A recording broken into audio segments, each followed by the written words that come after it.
Yeah, I'm hoping he's going to see her. Yeah, it really was a great show.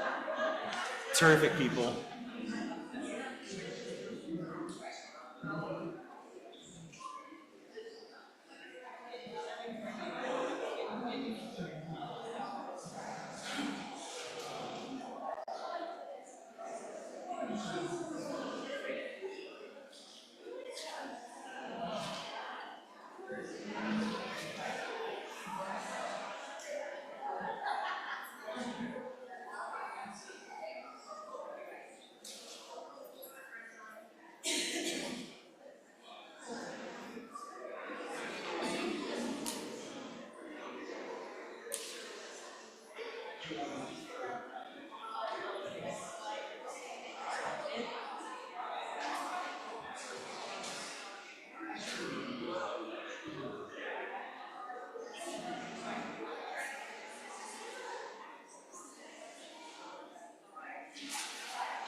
Nobody else said it.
Oh, yeah.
Wow.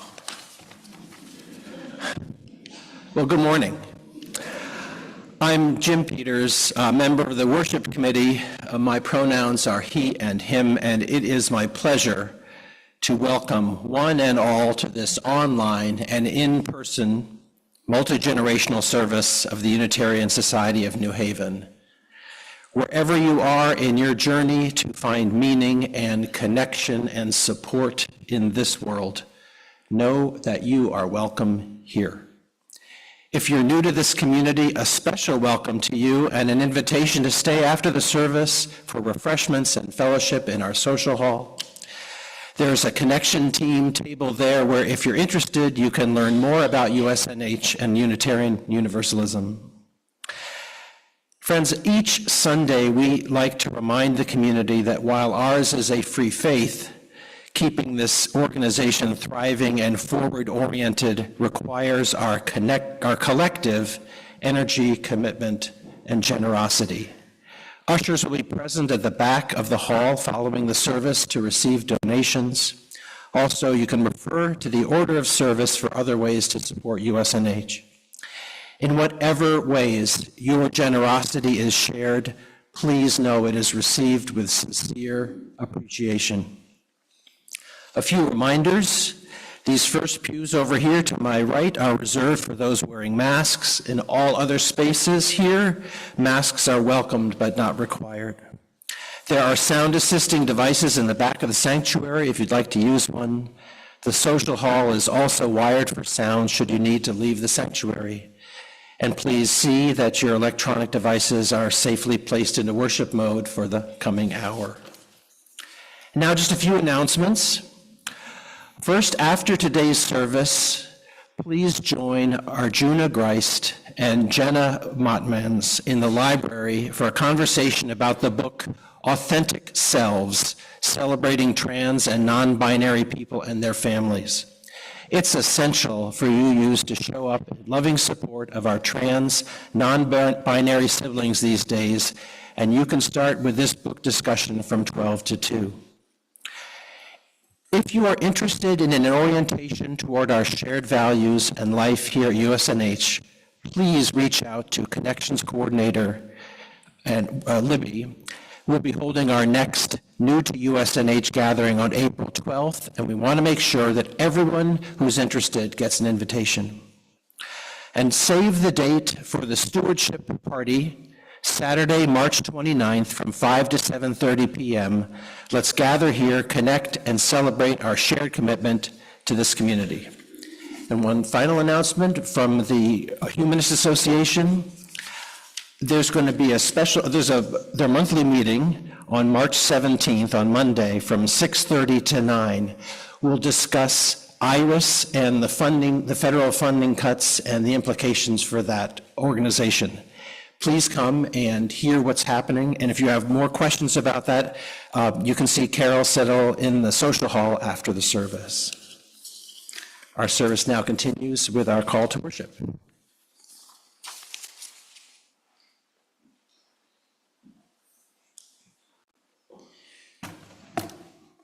As Amy lights our chalice this morning,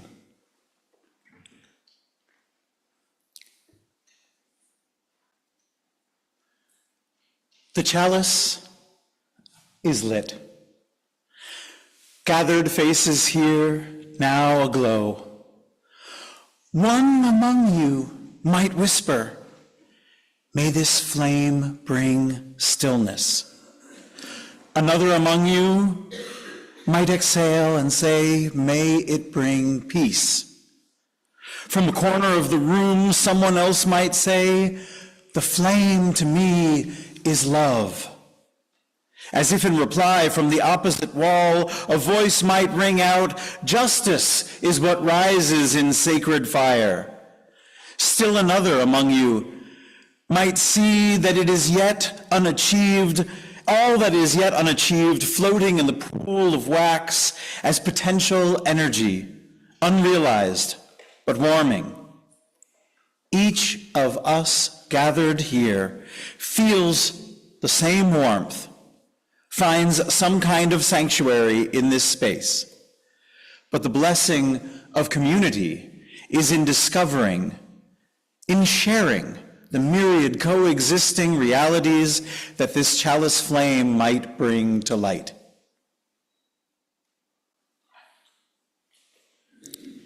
Elsa and Ben Erard are going to lead us in our covenant, and I want to give Ben a special shout out on his 11th birthday.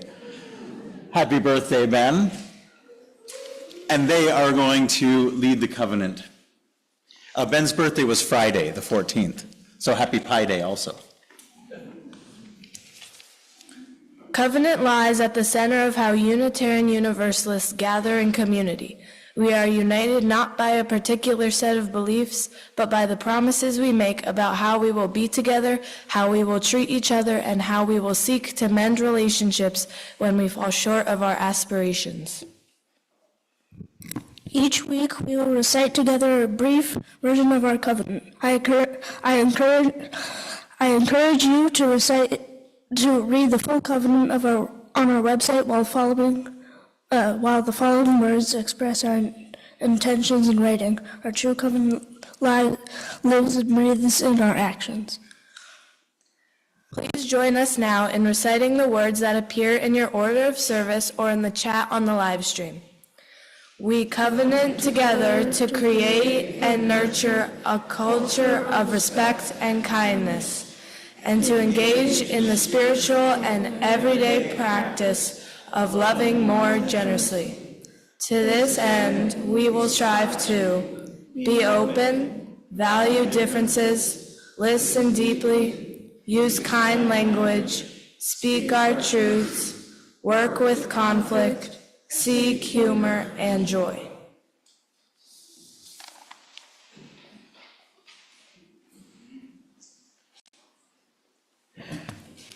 Friends, our opening hymn this morning, Spirit of Life, is actually going to wind up being kind of the theme of the entire service today.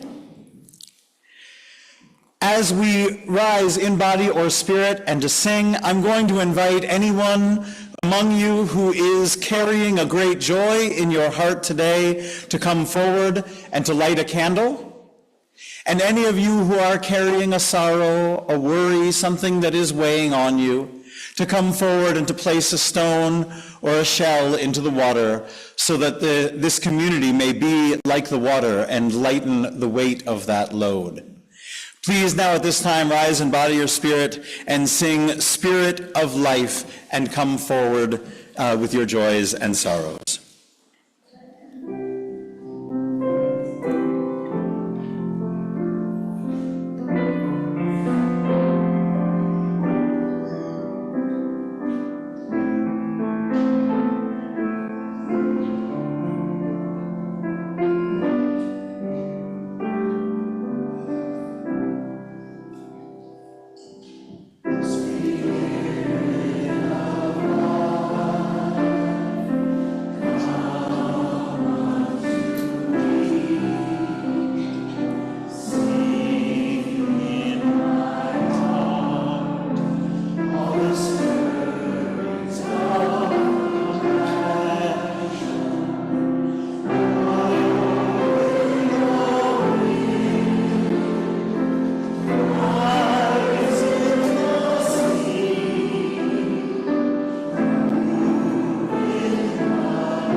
Please be seated.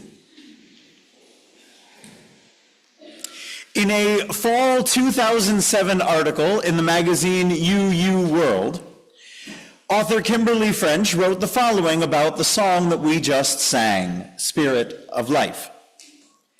It is perhaps our doxology, our amazing grace.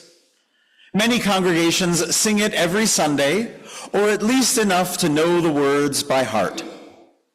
Sermons have been devoted to this one song. An adult religious education curriculum is based on that song. It is sung at weddings and memorial services, around campfires, at demonstrations, at cradles, and hospital bedsides. And my friends, when I went to find a YouTube version of the song to share with our different speakers this morning, one of the comments on the YouTube video said, "This had better be sung at my memorial service. If not, I'm coming back." In 6 short lines, Spirit of Life touches so much that is central to our faith: compassion, justice, community, freedom, reverence for nature, and the mystery of life. It finds the common ground held by humanists, and theists, pagans and Christians, Buddhists and Jews, gays and straight people, LGBTQ folks across the entire spectrum. Here at USNH, in a recent religious education class, our 7th and 8th graders were discussing the concept of unsealed revelation. The students absolutely loved the idea that Unitarian Universalist values, theology, practices, rituals, and even spiritual truths are viewed by us as constantly evolving, never set in stone, never finished, never limited except by whatever might limit our personal compassion or our justice seeking and interconnectedness. We UUs are, in a sense, born again every Sunday, every time we meet, every time we break bread together. Our beliefs are never viewed as sealed or complete. They never demand that future generations conform themselves around one singular text or set of religious rules. Rather, what we believe is the beautiful, messy, complicated sum of whatever the people who show up to co-create this thing that we call Unitarian Universalism. Whatever it is that meets our particular moment in time. This lends us to some complexity when asked what we believe. But it also creates a unique kind of invitation to not only help shape the answer, but to define who this elusive, mystical we is anyway. So I ask you, with all respect to grammar, who is we? In her song, We Are, which is number 1051 in the Teal hymnal, Isai Barnwell tells us, we are our grandmother's prayers. We are our grandfather's dreamings. We are the breath of our ancestors. We are the Spirit of God. Dr. Barnwell is talking here about interconnection across generations, about expansion of the concept of self beyond one's own experiences. And perhaps most profoundly, she's talking about culture. Culture, not just in terms of shared food, dance, storytelling traditions. She's talking about the very way that we talk, the way that we listen, the space that we give each other, the kind of empathy that we seek and expect, the way that we raise and educate children, and so much more. That's culture. Culture weaves its way into all we do and how we think about all that we experience. Now, as much as our services at USNH over the last few months have been largely outward-facing, centering the absolutely necessary work of how each of us can find the strength to deal with all that's happening out there in this uncertain and unsteady world, it is helpful every now and then to look inward at ourselves, at the space that we create in this room, at the people who are in this room and in our virtual space, and who might enter seeking sanctuary for a weary spirit. And we, every now and then, need to check in with each other to make sure everyone is being wholly and completely welcomed, wholly and completely represented, wholly and completely connected. On more than one occasion, I have found myself reflecting on the culture of this place, of USNH. In all our openness, curiosity, and unsealed revelatory exploration, sometimes it comes into sharp focus that we refer to with ease might not always feel like it includes everyone. So we come to today's essential question. How does the beauty and the grace that I know is within each and every one of you, you who bring your gifts, your treasures, your vulnerabilities to this place each week, How does the collection of experiences and culture that has formed you, who you are, how do you receive each thing that happens here?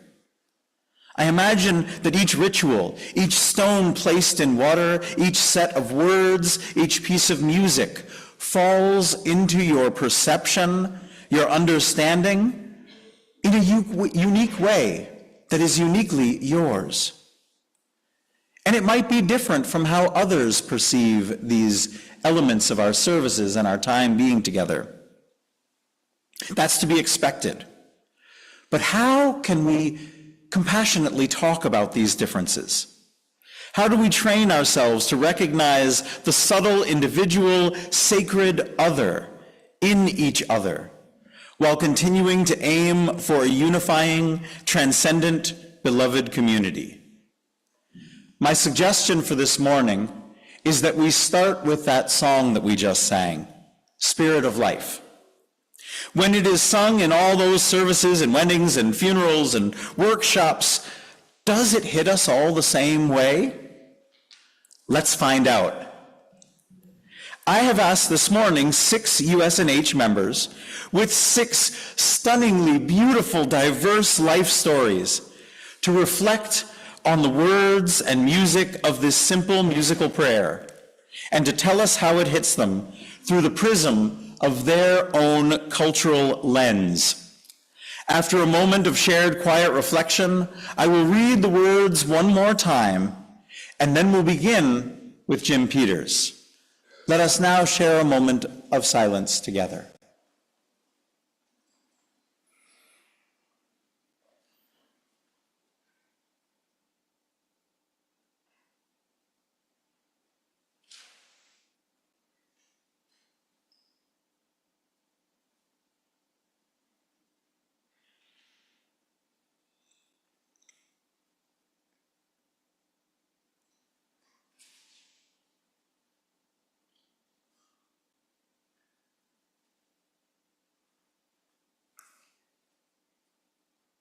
Spirit of life, come unto me. Sing in my heart all the stirrings of compassion. Blow in the wind, rise in the sea, move in the hand, giving life the shape of justice. Roots, hold me close. Wings, set me free. Spirit of life, come to me. Come to me.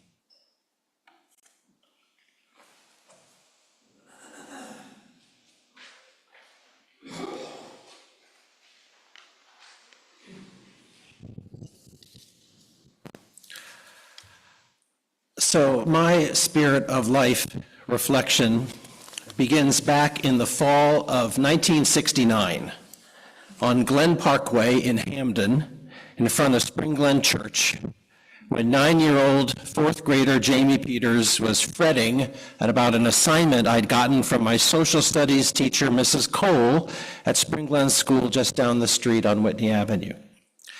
We were studying world religions, and the assignment was to bring to school something from home that represented our own tradition.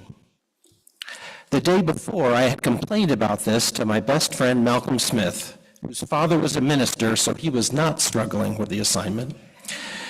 My parents are atheists, I said.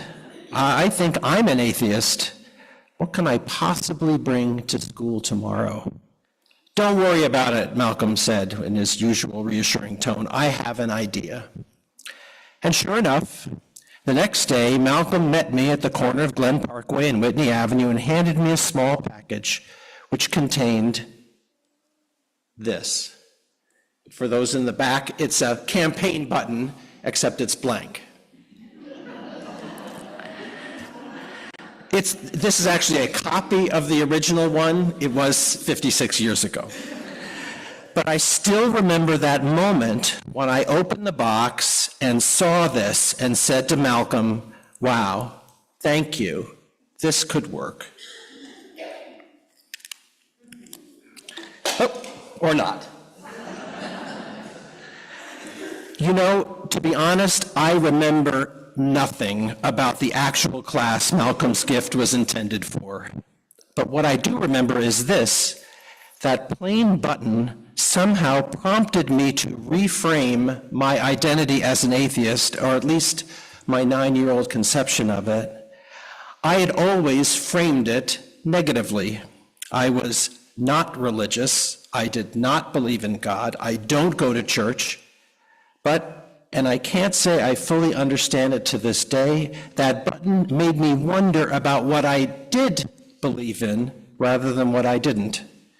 Somehow, that plain, wordless, imageless less space represented something that felt positive, inviting, and open.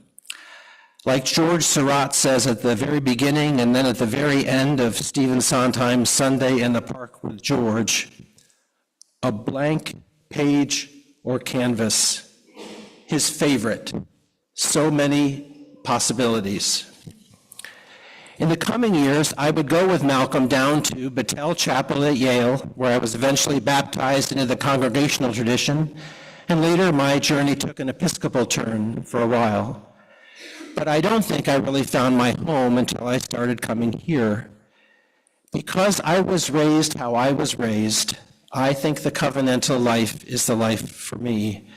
Because in this space with all of you, I look down at this button and think, look here, all the words of our creed right here. So many possibilities.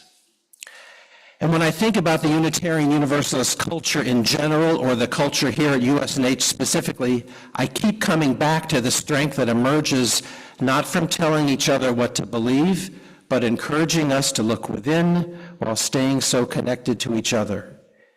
In other words, for me, when I sing Spirit of Life, I know that I may think about spirit wholly differently than those who are singing to my left or right or in front or behind me. And that makes me feel included and welcome and invited to do my own work, to answer my own questions, to do it with humility and kindness and rigor, but to do it. To keep questioning and wrestling with big questions like what Spirit of Life means to me. And to do that work in community, in this beloved community, keeps me at it, keeps me open, and that's why this culture is such a good fit for me. A blank page or canvas, my favorite, so many possibilities.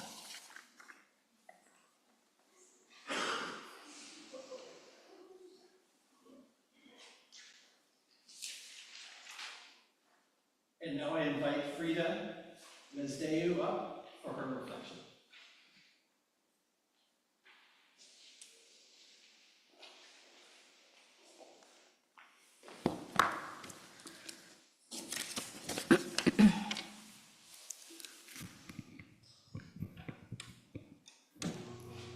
Thank you. In the late 60s, at 15 years old, I came to the USA as a political refugee from Cuba. It was just my mother and I arriving as the family of a political prisoner, held since 1961. We were outcasts from a captive island. My father did not become a free man until 17 years later, when President Jimmy Carter negotiated the release of thousands of men and women and gave them the option of coming to the States if they wished to do so. When I arrived with my mother to Miami, we were given the option to resettle in any state, assisted by 3 major organizations. The International Rescue Committee, whose humanitarian parole programs are proven to work, providing a safe pathway to protection to refugees and immigrants and reduce pressure on the border. The Hebrew Immigrant Aid Society, now Jewish Family Services, also played a vital role in assisting Cuban refugees then, providing humanitarian aid, resettlement services, and support for integration. The HIAS is now partnering with the United Nations Refugee Agency to help refugees regardless of religion or ethnicity in all continents. The Catholic Charities also offer and offers a wide array of immigration services throughout the world. I mention here the ones my mother and I were presented with. Because of our tradition, which shows the Hebrew Immigrant Aid Society, but any of the others would have assisted us in our time of need.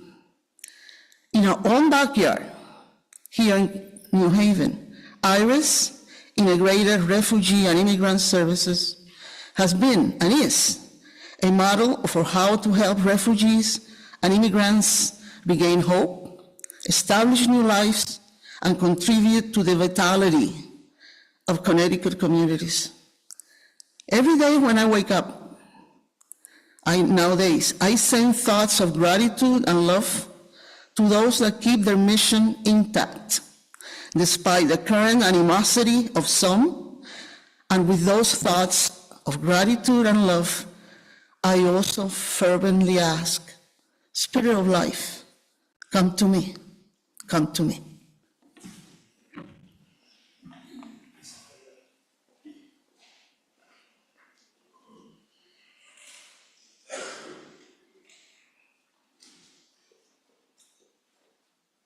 Hi.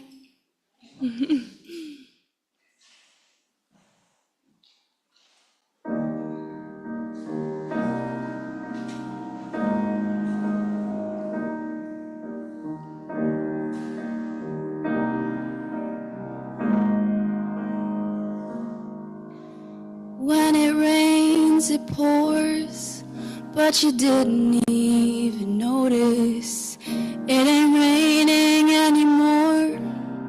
It's hard to breathe when all you know is the struggle of staying above the rising water line.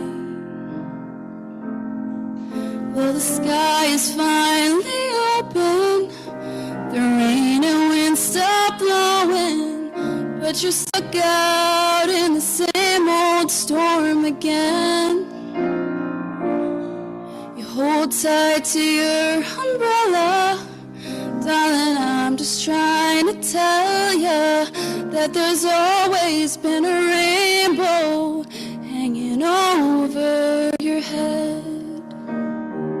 If you could see what I see, you'd be blinded by the colors, yellow, red, orange, and green, and at least a million others. So tie up the bow, take off your coat, and take a look around.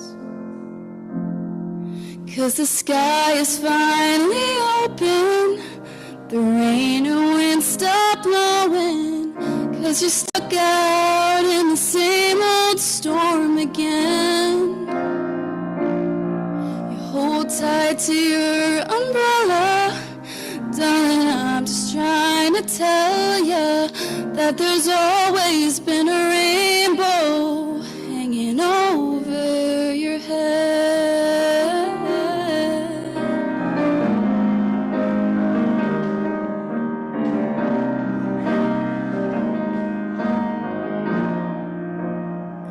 Oh, tie up the bow, take off your coat, and take a look around.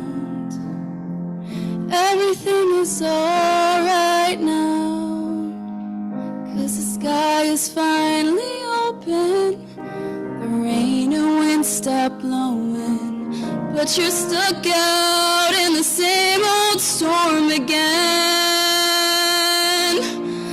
Let go of your umbrella, darling, I'm just trying to tell you that there's always been a rainbow hanging over your head. Yeah, there's always been a rainbow hanging over your head. Mm-hmm.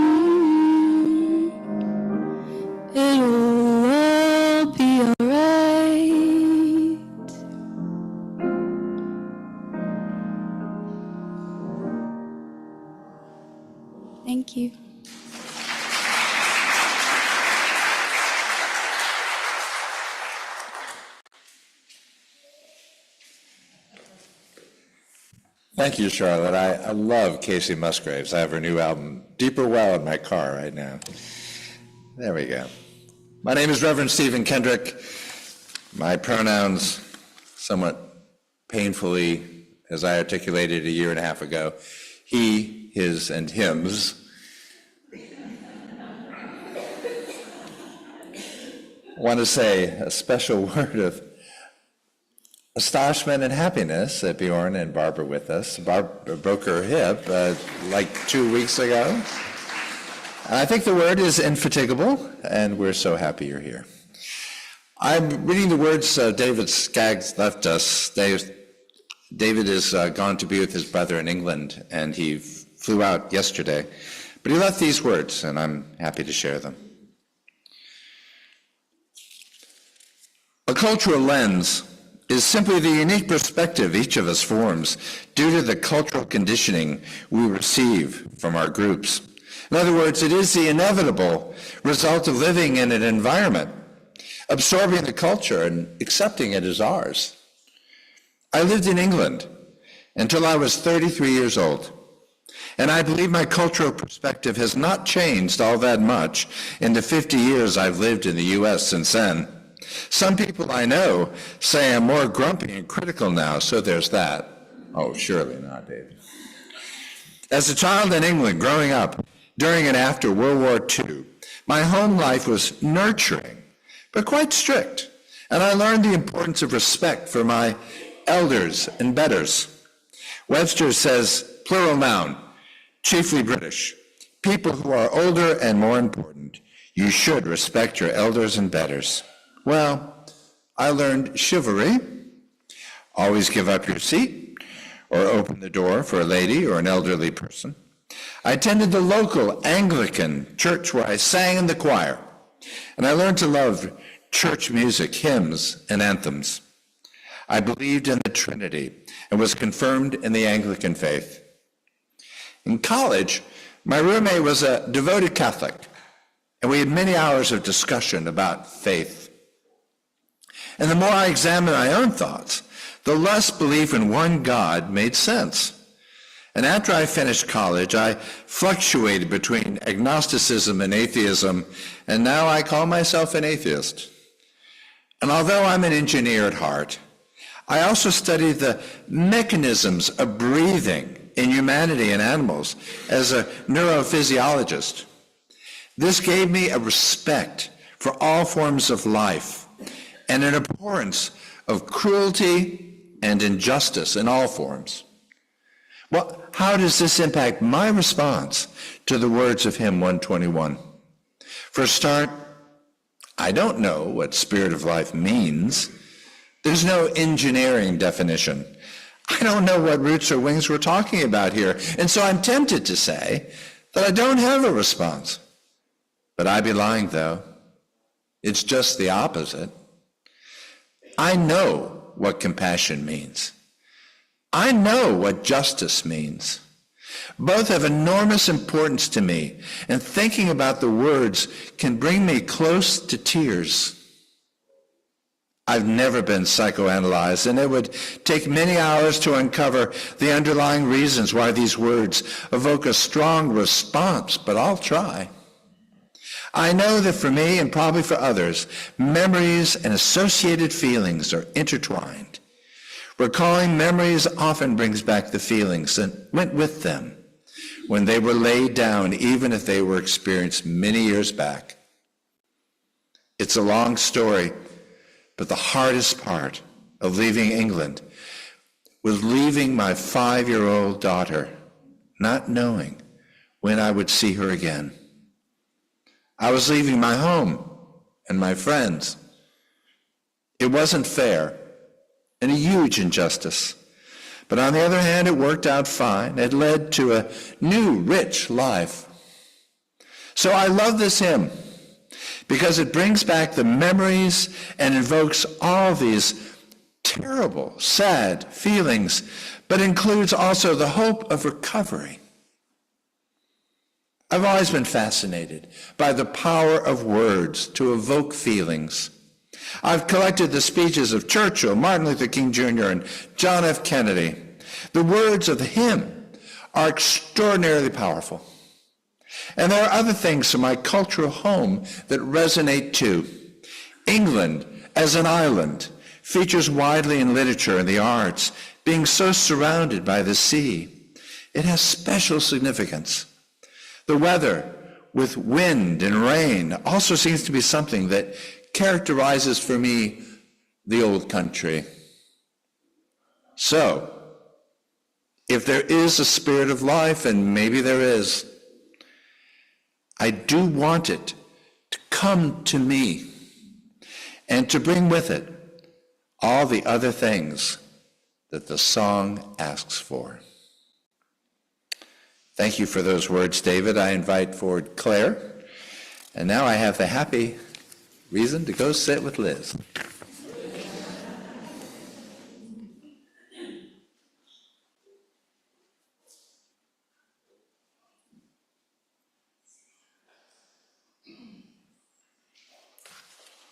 Good morning. Like almost everyone, I have loved Spirit of Life since I first sang it at USNH. And while every voice touches my core, the verse, "Roots hold me close, wings set me free," speaks most directly to the experiences of 3 generations of my family as we sought to straddle 2 cultures and 2 worlds, East and West, old and new, in order to have the freedom required to make a life of meaning and purpose. I was born in Hong Kong in 1951, where my family had fled just weeks before Mao's troops marched into Shanghai in May 1949. When I was 3.5, the family immigrated to the United States. We were able to come thanks to the Aid Refugee Chinese Intellectuals program, established in 1952 by the Truman administration. Am I too echoey? Okay. The Truman administration to prevent brain drain from communist China to the Soviet Union. Under the auspices of the ARCI, any American-trained Chinese who could find a sponsor was allowed to come to the U.S. Father qualified because he'd received a PhD in physical chemistry from Brown. I struggled in my early childhood to make sense of who I was and who I wanted to be, even in the context of my uprooted family, to say nothing of a community where almost no one I encountered outside of family looked anything like me. Fortunately, my parents did everything they could to help ensure that my sisters and I would have as little difficulty as possible assimilating into American culture. Upon our arrival in the U.S., my middle sister Daphne and I were instructed to speak only English, even at home. And while our home was filled with Western classic literature, we were given no Chinese literature to read, poetry to memorize and recite, or songs to sing. We had no copybooks to practice Chinese calligraphy. Our focus was entirely Western. When questioned about this, my father would always repeat the adage, "When in Rome, do as the Romans do." Their approach to rearing me probably saved my life. I think my parents' belief came from direct experience, originating with my paternal grandfather, who was the first Chinese student to matriculate as a freshman at Brown University and actually to graduate in the class of 1912. He studied economics and political science. Grandfather chose Brown in large part because at the time he applied, there were no Chinese students. He reasoned that if he could not have any Chinese to talk to, he would become more quickly acquainted with the English language. He knew that the more progress he made in English, the better he would understand what he was studying when he became a regular student. When my grandparents returned to China, they chose to send all 7 of their children to American missionary schools. My mother and her siblings also attended these schools. My grandfathers, both bankers and neighbors in Tianjin, knew that the West held the future. Deirdre was able to study in the U.S. thanks to the Boxer Indemnity Scholarship Program established by President Teddy Roosevelt to return to China the more than 11.9 million, that's $416.5 million in 2024 dollars, overpayment made by the Chinese government to the United States for having lost the Boxer Rebellion, fought from 1899 to 1901 to rid China of corrupting foreign influences. President Roosevelt saw the Boxer Indemnity Scholarship Program as an opportunity to improve U.S.-China relations, ensure peace and trade in China, and raise America's standing in the world. My father, two of his brothers, and my Aunt Edith were also recipients of Boxer Indemnity scholarships. Homeland, heritage, family, and a love of learning were the roots that grounded my paternal grandfather and my father, allowing them to grow the wings needed to better their families and especially their nation's fortunes. My father used his scientific education to help move the country he loved more fully into the 20th century. If we are to become fully human, each of us must be free to be whom we were meant to be within the context of our lives and in the communities we choose or are able to inhabit. Rootedness holds us, but there is no requirement that that rootedness be born only of homeland or birth family. The rootedness endowed by family and community of choice is equally valuable. With roots, with connection, we can more fully understand ourselves and our communities. And with that understanding, we can soar with the wings life has gifted us and our intention to use our time on this planet to do good in the world. Thank you.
Hello, I will be reading on behalf for my mom.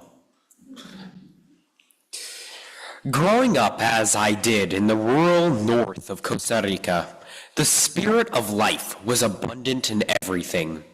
It was everywhere. It was present in the way we ran through the tall grass, playing hide and seek. It was in the way my grandmother ground corn for tortillas by hand, using curved volcanic stone. It was in the way my uncles played tricks on me, giving me hard candy that turned out to be soup bouillon.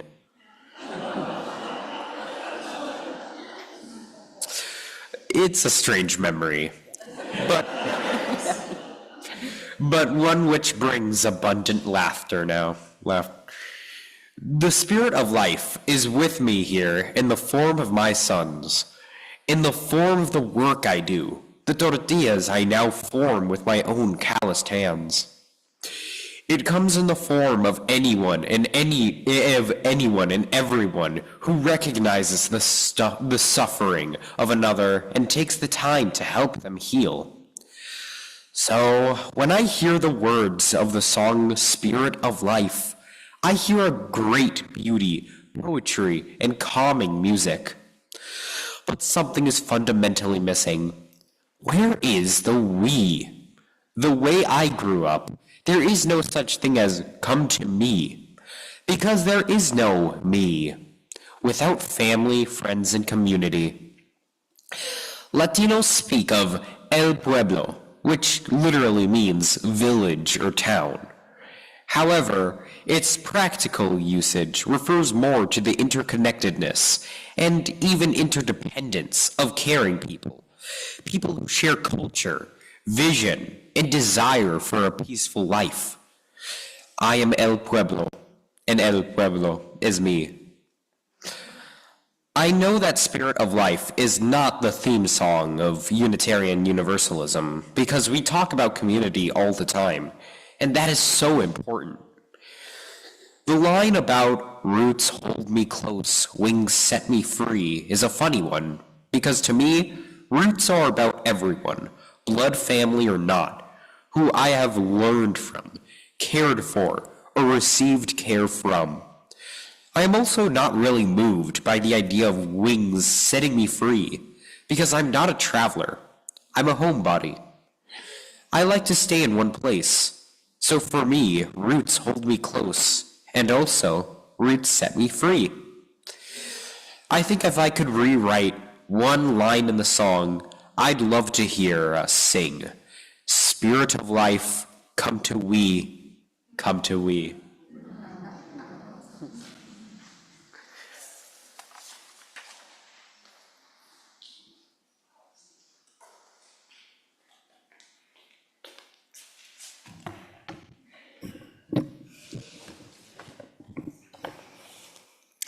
As I am sharing the final reflection this morning, I'm going to reread the words to Spirit of Life one last time. For me, each line of this hymn aligns with a different chapter of my life. For me, Spirit of Life is about expansion and a great spirit that moves with us as we seek and learn and grow. Spirit of Life, come unto me. Sing in my heart all the stirrings of compassion. Blow in the wind. Rise in the sea, move in the hand, giving life the shape of justice. Roots hold me close, wings set me free. Spirit of Life, come to me, come to me. Spirit of Life, come unto me. The Spirit of Life joined up with me in this lifetime in Texas in 1977. In the culture of the evangelical Christian community where I was raised, they called it the Holy Spirit, and it was really only available to those who professed and believed in the right things. Sing into my heart all the stirrings of compassion. In young adulthood, the Spirit of Life carried me far, far away to college and to study abroad, where I witnessed cultures so different than my own. The Spirit sang into my heart great stirrings of compassion, seeking me out through encounters with Judaism, Hinduism, and Buddhism. Sometimes the Spirit even connected with me outside of any known tradition, in the mystical recesses of my being, and sometimes the Spirit found me in the cathedral of the wild. Blow in the wind, rise in the sea, move in the hand, giving life the shape of justice. In my late 20s, the Spirit of Life led me to the University of Texas Law School and the First Unitarian Universalist Church of Austin. The Spirit just kept weaving its way in and through all parts of my existence, revealing to my delight that it was so much bigger and all-encompassing than anything I'd ever been led to believe. And the more I sought that Spirit, the more it found me. Conscious and benevolent, it carried me from one chapter of my life to the next. Roots hold me close, wings set me free. In my 30s, after leaving a marriage and the state of Texas and the practice of law, the Spirit of Life was just about the only thing that remained. Fortunately, it was the thing I needed most. That Spirit carried me to Seattle on wings set free, where roots would soon hold me close in a place that felt more like home than anywhere I'd ever lived. In my 40s, that Spirit carried me toward divinity school, where finally, in midlife, I would know what a calling felt like. And as I approach graduation and my 50s, I trust that the Spirit will continue to guide me forward into the next right step and the next one after that. For me, Spirit of Life is a spacious enough hymn that describes a big enough energy that can hold all the various beliefs and cultures we, you use, bring into a congregation. For me, this Spirit infuses every part and particle of existence, extending to the farthest reaches of the cosmos, to places seen and unseen, to dimensions known and unknown, eternal and ever evolving. It moves and expands with us, and I welcome its presence in my life. Spirit of Life, come to me, come to me. And we will now sing our closing hymn. I believe we are singing this through 2 times, and it is number 1053 in your Till hymnal, How Could Anyone?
As Jim extinguishes our chalice, please recite with me the words in your order of service.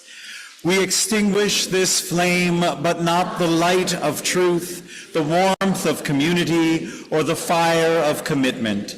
These we carry in our hearts until we are together again. We close this blessed time together with words from Unitarian Universalist minister, Reverend Jonalou Johnstone. We shall overcome. When we can truly celebrate the diversity of contributions and talents offered by all people, we shall overcome hatred and prejudice and oppression.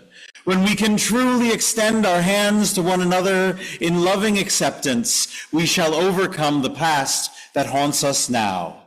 Living in peace and freedom, we shall overcome the wrongs that have happened and the debts left unpaid. So let us join together in that commitment to overcome, and let us say together, Amen. And in one final time of prayer and reflection, I invite each of you to listen in your minds and bodies, to the lyric that your heart sings inside you as Bill plays the postlude.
Go in peace, my friends.